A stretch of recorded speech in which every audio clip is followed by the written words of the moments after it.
ನಮ್ಮ ಜೊತೆ ಇದ್ದಾರೆ ದೇವಮ್ಮ ಅಂತ. ಯಾವ ಊರಿಂದ? ಕನಕಪುರದಿಂದ. ಅವ್ರಿಗೆ ಸರ್ವೈಕಲ್ ಸ್ಪಾಂಡಿಲೋಸಿಸ್ ಮತ್ತು ಲಂಬಾರ್ ಸ್ಪಾಂಡಿಲೋಸಿಸ್ ಇತ್ತು. ಒಂದು ಸರಿ ಪ್ರಿಕ್ ಹಾಕಿರೋದು. ಎಷ್ಟು ಪರ್ಸೆಂಟ್ ಕಡಿಮೆ ಆಗಿದೆ? 80% ಕಡಿಮೆ ಆಗ್ಬಿಟ್ಟಿದೆ. 80% ಕಡಿಮೆ ಆಗಿದೆ. ಒಂಚೂರು ಇದೆ ಅಷ್ಟೇ ಇಲ್ಲಿ. ಒಂಚೂರು ಇದೆ. ಆಲ್ಮೋಸ್ಟ್ 80% ಕಡಿಮೆ ಆಗಿದೆ. ಯಾಕಂದರೆ ಅವ್ರಿಗೆ ಬಾಡಿನಲ್ಲಿ ಬಂದು ಇನ್ಫ್ಲಮೇಷನ್ ಇತ್ತು. ನಾವು ಫಸ್ಟೇ ಬಂದಾಗಲೇ ಇನ್ಫ್ಲಮೇಷನ್ಗೆ ಟ್ರೀಟ್ಮೆಂಟ್ ಕೊಟ್ಟಿರ್ತೀವಿ ಯೂಶಲಿ. ಯಾಕಂದರೆ ದಟ್ ಈಸ್ ವೆರಿ ಕಾಮನ್ಲಿ ಅಂಟು ಎಸ್ಪೆಷಲಿ ಮೊನ್ನೆ 2021 ಆಗಿರ್ತಕ್ಕಂಥ ಒಂದು ಪ್ಯಾಂಡಮಿಕ್ ಸಿಚುವೇಶನ್ ಇಂದ ಎಲ್ಲರಿಗೂ ಕೂಡ ಒಂದು ಕಾಮನ್ನಾಗೆ ಇನ್ಫ್ಲಮೇಷನ್ ಎಲ್ಲರಿಗೂ ಬ್ಲಡ್ಡಲ್ಲಿ ಇದ್ದೇ ಇರುತ್ತೆ ಅದು. ಸೊ ಹಂಗಾಗಿ ಅದನ್ನು ಅಸಂಪ್ಷನ್ ಮಾಡ್ಕೊಂಡು 90% ಇದ್ದೇ ಇರುತ್ತೆ ಅಂದ್ಕೊಂಡು ಆ್ಯಂಟಿ ಇನ್ಫ್ಲಮೇಟರಿ ಸಪ್ಲಿಮೆಂಟೇಷನ್ ನಾವು ಫ್ರಮ್ ದ ಡೇ 1 ವಿಸಿಟಿಂದನೇ ಕೊಟ್ಟಿರ್ತೀವಿ. HSCRP ಜಾಸ್ತಿ ಇಲ್ಲ, 3.1 ಇತ್ತು. ಹಂಗಾಗಿ ಅದೆಲ್ಲ ಕಡಿಮೆ ಆಗಿದೆ.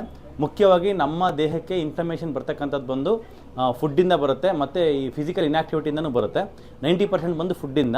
ಇವಾಗ ಫುಡ್ಡಲ್ಲೆಲ್ಲ ಬಿಟ್ಟಿದ್ದೀರಮ್ಮ, ನಾವು ಹೇಳ್ದಂಗೆ ಅವಾಯ್ಡ್ ಮಾಡಿದ್ದೀರಾ? ಏನೇನೆಲ್ಲ ಬಿಟ್ಟಿದ್ದೀರಾ? ನಾನು 3 ತಿಂಗಳಿಂದ ಮುಂದೆಯಿಂದನೇ ಕಡಿಮೆ ಮಾಡ್ಕೊಳ್ತಾ ಇದ್ದೀನಿ. ಅವಾಗಲೇ ವಿಡಿಯೋ ನೋಡಿದ್ರಾ ನೀವು? ವಿಡಿಯೋ ನೋಡ್ಕೊಂಡು ಎಲ್ಲ ಕಂಟ್ರೋಲ್ ಮಾಡ್ಕೊಳ್ತಾ ಇದ್ದೀನಿ.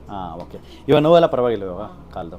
ಸ್ನೇಹಿತರೆ, ಮುಖ್ಯವಾಗಿ ಈ ವಿಡಿಯೋ ಯಾರ್ಯಾರೆಲ್ಲ ನೋಡ್ತಿರೋ ನಮ್ಮ ಯೂಟ್ಯೂಬ್ ಚಾನಲ್ಲಿ, ಫೇಸ್ಬುಕ್ಕಲ್ಲಿ, ಇನ್ಸ್ಟಾದಲ್ಲಿ ನಾನು ನಿಮ್ಮಲ್ಲಿ ಕೇಳ್ತಕ್ಕಂಥ ಒಂದು ರಿಕ್ವೆಸ್ಟ್ ಅಂದರೆ, ದಯವಿಟ್ಟು ವಿಡಿಯೋ ನೋಡಿದ ಮೇಲೆ ನಿಮ್ಮಲ್ಲಿ ನೋವು ಇರಲಿ ಬಿಡಲಿ ಡಯಟ್ ಮಾಡೋದಕ್ಕೆ ಫಾಲೋ ಮಾಡಿ. ಯಾಕಂದರೆ ನೋವು ಇವತ್ತಿಲ್ಲ ಅಂದರೆ ನಾಳೆ ಬಂದೇ ಬರುತ್ತೆ. ಇವತ್ತಿದ್ದರೆ ಅದು ಕಡಿಮೆ ಆಗ್ತಾ ಹೋಗುತ್ತೆ.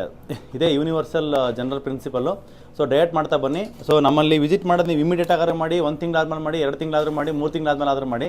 ಅಪಾಯಿಂಟ್ಮೆಂಟ್ಸ್ಗಳು ಬೇರೆ ತುಂಬ ಫುಲ್ ಇರುತ್ತೆ. ಹಾಗಾಗಿ ಡಯಟ್ನ ಮೇಲೆ ಫುಲ್ಲ ಫೋಕಸ್ ಮಾಡಿ. ಸೊ ದಟ್ ನಮ್ಮಲ್ಲಿ ಯಾವಾಗ ವಿಸಿಟ್ ಬರ್ತೀರೋ ಇಮಿಡಿಯೇಟಾಗಿ ರಿಸಲ್ಟ್ ಬರುತ್ತೆ. ನಾವು ಏನು ಮಾಡ್ತಾರೆ, ಕೆಲವರು ಡಾಕ್ಟರ್ ಹತ್ರ ಇನ್ನೂ 1 ತಿಂಗಳು ಬಿಟ್ಕೊಂಡು ಹೋಗ್ತೀನಿ, 2 ತಿಂಗಳು ಬಿಟ್ಕೊಂಡು ಹೋಗ್ತೀನಿ. ಸೊ ಅಲ್ಲಿವರೆಗೂ ಚೆನ್ನಾಗಿ ಟೀ ಕಾಫಿ ಕುಡಿಯೋಣ, ಬ್ರೆಡ್ ಬಿಸ್ಕೆಟ್ ಚಪಾತಿ ಎಲ್ಲ ಉಪ್ಪಿಟ್ಟೆಲ್ಲ ತಿಂತಾ ಇರೋಣ. ಆಮೇಲೆ ಅಲ್ಲಿಗೆ ಹೋದ್ಮೇಲೆ ನಾನು ಅವಾಯ್ಡ್ ಮಾಡೋಣ, ಆವಾಗ ನಮಗೊಂದು ಮೆಥಡ್ ಸಿಗುತ್ತೆ, ಕಂಟ್ರೋಲ್ ಸಿಗುತ್ತೆ ಅಂತ ಇರ್ತೀವಿ. ಇಲ್ಲಿಗೆ ಬಂದಮೇಲೆ ಆ ರಿಸಲ್ಟ್ ಕೂಡ ಸ್ವಲ್ಪ ಡಿಲೇ ಆಗುತ್ತೆ. ಫಸ್ಟಿಂದನೇ ವೀಡಿಯೋ ನೋಡಿದ್ದರಿಂದನೇ ನೀವು ಬಿಟ್ಟರೆ, ಬೇರೆ ಎಲ್ಲ ವೀಡಿಯೋಸು ನೋಡಿ, ಈ ವಿಡಿಯೋದೊಂದೇ ಬೇರೆ ಎಲ್ಲದೂ ನೋಡಿ, ಈ ವಿಡಿಯೋ ನೋಡಿದ್ದರಿಂದನೇ ಬಿಟ್ಟರೆ ನಿಮ್ಮ ಬಾಡಿನಲ್ಲಿ ಆ ಒಂದು ಇನ್ಫ್ಲಮೇಷನ್ ಪ್ರಮಾಣ ಕಡಿಮೆ ಇರುತ್ತೆ. ಸೊ ಒಂದೇ ಪ್ರಿಕ್ ಆಫ್ ಇಂಜೆಕ್ಷನ್ಸ್ಗೆ ನಿಮ್ಗೆ ಆಲ್ಮೋಸ್ಟು ರಿಸಲ್ಟು 80 to 90% ರಿಸಲ್ಟ್ ಬರೋಕ್ಕೆ ಸ್ಟಾರ್ಟ್ ಆಗುತ್ತೆ. ಇಲ್ಲಿರ್ತಕ್ಕಂಥ ಟ್ರಿಕ್ಕು. ಸೊ ರಿಸಲ್ಟ್ ಚೆನ್ನಾಗೇ ತೊಗೋಬೇಕು, 1 ವಿಸಿಟ್ 2 ವಿಸಿಟ್ಗೆ ವಾಸಿ ಆಗಬೇಕು ಅಂದರೆ ಡೇ 1 ವಿಡಿಯೋ ನೋಡಿರೋ ದಿನದಿಂದನೇ ನೀವು ಅವಾಯ್ಡ್ ಮಾಡ್ಕೊಳ್ಳಿ. ನಮ್ಮಲ್ಲಿ ಬರೋಕ್ಕಿಂತ 3 ತಿಂಗಳು ಮುಂಚೆಯಿಂದನೇ ನೀವು ಡಯಟೆಲ್ಲ ಮಾಡಿದರೆ, ನಿನ್ನೆ ಒಂದು ವಿಡಿಯೋ ಹಾಕಿದ್ದೆ, ಅವ್ರು ಆಲ್ರೆಡಿ ಅವ್ರ ಮಿಸಸ್ಸಿಗೆ 6 ತಿಂಗಳಿಂದ ತೋರಿಸಿದ್ದಾರೆ ಸಂಧಿವಾತಕ್ಕೆ. ಇವರಿಗೆ ಡಿಸ್ಕ್ ಬಲ್ಜ್ ಆಗಿದೆ ಅಂತ ತೋರಿಸಿದ್ದಾರೆ. ಅವ್ರ ಮಿಸಸ್ಗೆ ಚೆನ್ನಾಗಿ ಡಯಟ್ ಮಾಡ್ತಿರುವಾಗ ಇವರು ಅವ್ರ ಜೊತೆ ಸೇರ್ಕೊಂಡು ಮಾಡಿಬಿಟ್ಟು ನಮ್ಮಲ್ಲಿ ಬಂದಾಗ ಜಸ್ಟ್ 1 ಪ್ರಿಕ್ಕಿಗೆ, ಇವರಿಗೆ ಹಸ್ಬೆಂಡ್ಗೆ 1 ಪ್ರಿಕ್ಕಿಗೆ ನಾವು ಇಂಜೆಕ್ಷನ್ ಕೊಡುವಾಗ 90-95% ಕಡಿಮೆ ಆಗಿದೆ. ಸೊ ಅದೇ ಮೆಥಡ್ ನೀವು ಫಾಲೋ ಮಾಡಿ, ನಿಮಗೂ ತುಂಬ ಚೆನ್ನಾಗಿ ರಿಸಲ್ಟ್ ಬರುತ್ತೆ ಅಂತ ಕೇಳ್ಕೊಡ್ತೀನಿ. Thank you. ಅದೇ ಥರನೇ ಮಾಡಿ ಡಯಟು.